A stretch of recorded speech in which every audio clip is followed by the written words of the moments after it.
Okay, in this video we're going to talk about what is the QuickView Market X-Ray tool.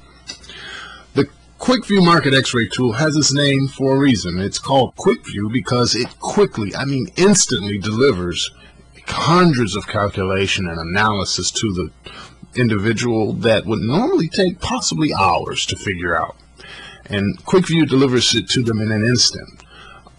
It's called the Market X-Ray tool because it X-rays the market like a doctor X-rays your body to determine what's going on inside. He can see what's going on, just like that QuickView X-rays the market, where you can see what's going on with the market, a clearer, more inside view of it, that the price chart just honestly it can't deliver. And well, I shouldn't say cannot deliver, but it just takes an awfully long time to find. I'll put it that way. Let's take a look at QuickView. The way we use QuickView, it's in rows. We enter in the open, the high, the low, and the close, and in the row below it we get information. Information that tells us two things.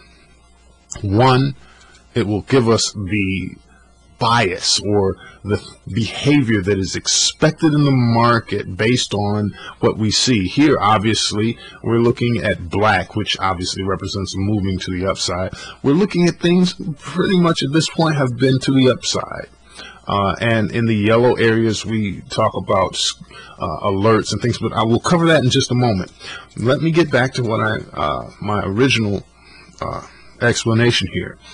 In reading QuickView, it's in a row down here below once we've given the information.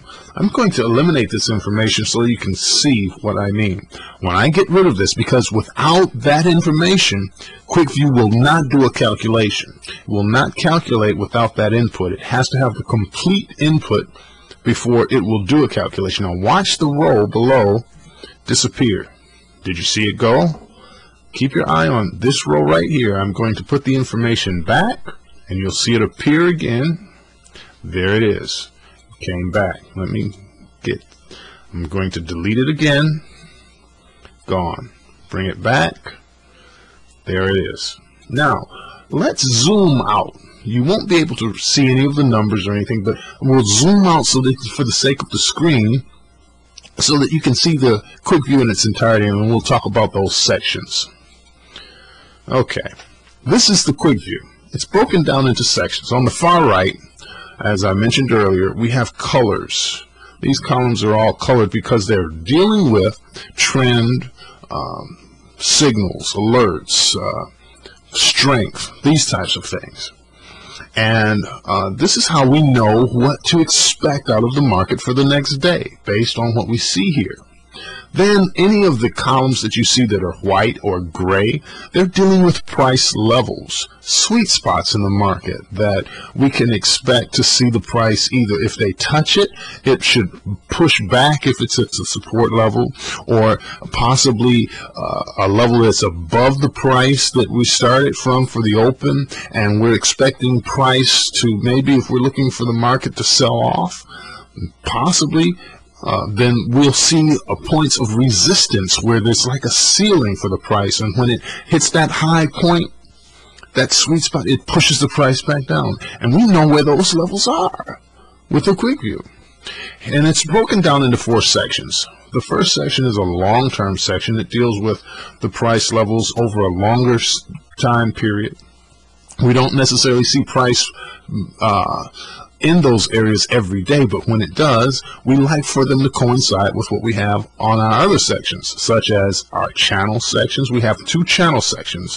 One is a price channel and one is a linear regression bias channel. You'll also notice that they have yellow areas next to them, which means they are alerts, and these alerts are not with these alerts simply because these alerts are relative to these price channels. Okay, they give us alerts that help us to work with these price channels. Here, this gray here is nothing more than telling us what's the maximum stop range for that particular instrument. Here we're in our bread and butter area. This is our bread and butter area of support, and the reason why is because it's extremely powerful. It's so powerful because Here, we only get numbers in these columns only when a variety of major calculations and major forms of analysis can harmonize with one another and agree with one another. As you can see, some areas there are nothing. There's just nothing there, even for a whole day. Sometimes you'll see them cluster together. That's powerful right there. That's a powerful area of support and resistance. Okay, we'll get more into that when we get into the section, but I just want you to see that this is a very important section. Not only that, it gives us a history of what's been going on, where support and resistance has been. And then those of you who trade, you know that the market will repeat itself. And finally here, this fourth section of price levels is dealing with two ways that we calculate the expected highs and lows, here and here. On the left side are the highs, and then on the right side are the lows. And they too have a little alert level. It simply tells you what direction they've been moving. That's about all.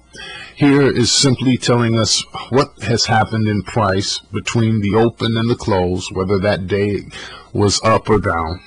And here, this is the area that we spoke of at the beginning.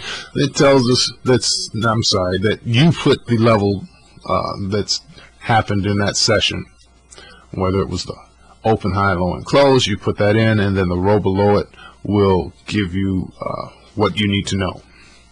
Now, let's real quickly run back through here and take a closer look at each section so we can actually see what it looks like. This is a section here of your bias area, letting you know what direction the market is expected to take. As you can see here with all of the red in this daily bias area that we're talking about, pretty much downtrend. Things have been moving to the downside. Also, I want you to note that the QuickView has an extremely high accuracy rate. Actually, it's almost 90% in and of itself. But we've noticed that users tend to have about a 75–77% accuracy because, of course, we're interjecting the human factor, which brings it down a bit. But that's still good. If you're right 3 out of 4 times, you're bound to make a profit. Anyway, back to this area. Then we have strength areas, which are usually in blue or green. And then the yellow are dealing with alerts and signals. This is dealing with a more long-term look at the trend. And then we have signals and alerts here in the other yellow columns. Now let's take a look at the next column of price channels, which would be here. This is a more long-term static type of area of support and resistance. It deals with, as I mentioned earlier, price does not necessarily come to this point every day, but when they harmonize with the rest, it's very powerful. These are the linear regression channels, and these are the price channels. This C represents that the price is entering into a consolidation state, which means price is not really going up or down. It's kind of channeling across itself. And these are more of a trend of the short and the long, or transitioning from short to long. Once again, the maximum stop range. Then we look at the area, our bread and butter area here, which deals with those harmonized calculations and analysis. And finally, we take a look at the section that deals with the highs and lows, and the other section that deals with highs and lows. These are expected to be the lows for the day here and here, and expected highs here and here.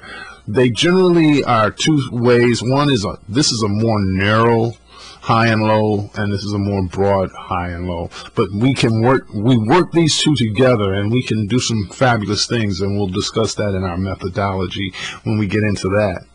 And again, as I said earlier, the open to close area letting us know which way the market moved that day, and this is the area that you give the input so that QuickView can calculate it for you.